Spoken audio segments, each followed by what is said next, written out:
प्रिय विद्यार्थियों, नमो नमः।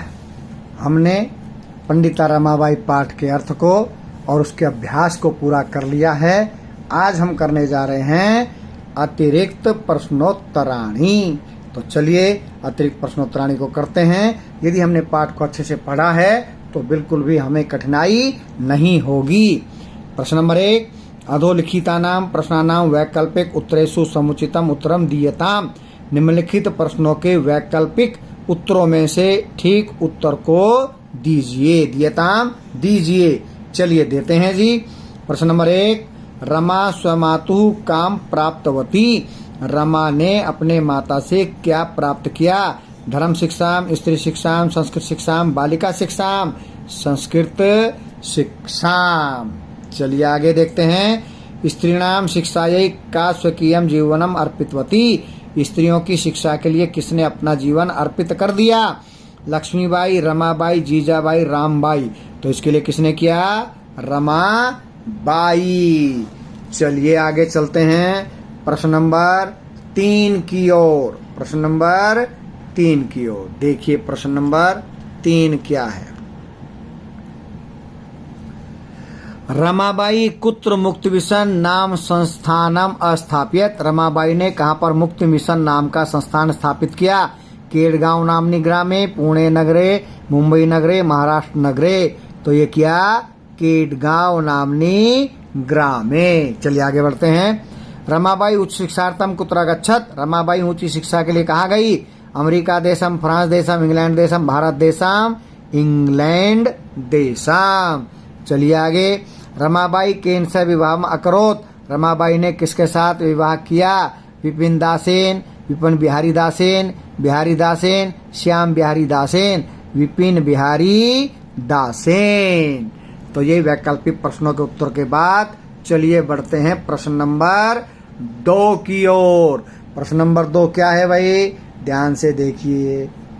विलोम पदानि योज्यत। विलोम पदों को जोड़िए।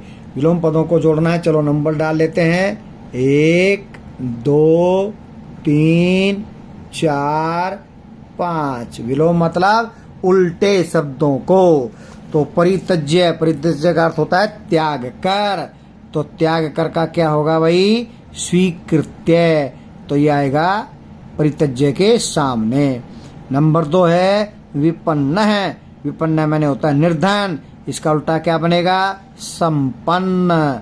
तो विपन्न है के सामने क्या लिख देंगे? संपन्न है। उसके बाद स्त्रीणाम।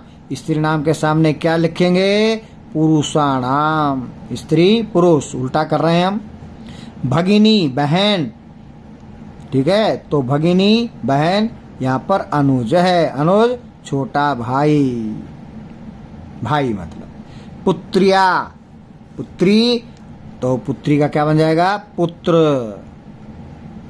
ठीक है जी। तो 1 1 के सामने, 2 2 के सामने, 3 3 के सामने, 4 4 के सामने और 5 के सामने 5 लिखना है। ध्यान रखिएगा।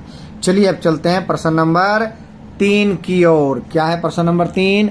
समानार्थक पदानि योज्यत। समानार्थक पदों को जोड़िए। तो यहाँ भी नंबर डाल लेते हैं। 1, 2, 3, 4, 5। ठीक है जी। तो समानार्थक का अर्थ होता है जिसका वही अर्थ निकलता हो, वही होता है समानार्थक। पिता, जिसका अर्थ पिता निकलता है उसके आगे लिख देंगे 1, और यानी कि पिता के सामने फिर वही आएगा पिता। जनक है। जनक मैंने होता है पिता। तो पिता के सामने लिखेंगे जनक है। नंबर 2 नारी नाम। नारी नाम का जो नारी नाम अर्थ निकले स्त्री नाम। तो नारी नाम के सामने क्या लिखेंगे? स्त्री नाम। ठीक है, आगे बढ़ते हैं।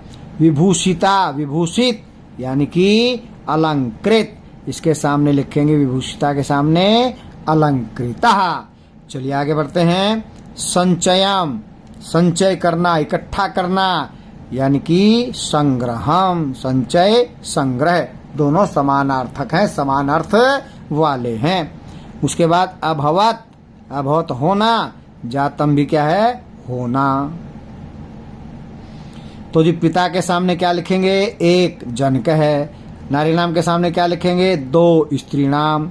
विभूषिता के सामने 3 क्या लिखेंगे? अलंकृता। संचम के सामने क्या लिखेंगे? संग्रहम 4 नंबर। अभवत के सामने क्या लिखेंगे? 5 जाताम। तो आज हमने अब ये पंडिता रमाबाई के अतिरिक्त प्रश्नोत्तराणी को भी कर लिया है। आज के लिए इतना ही। आगे हम अगला पाठ सदाचार पढ़ेंगे। तब तक के लिए जयतु सुर भारती।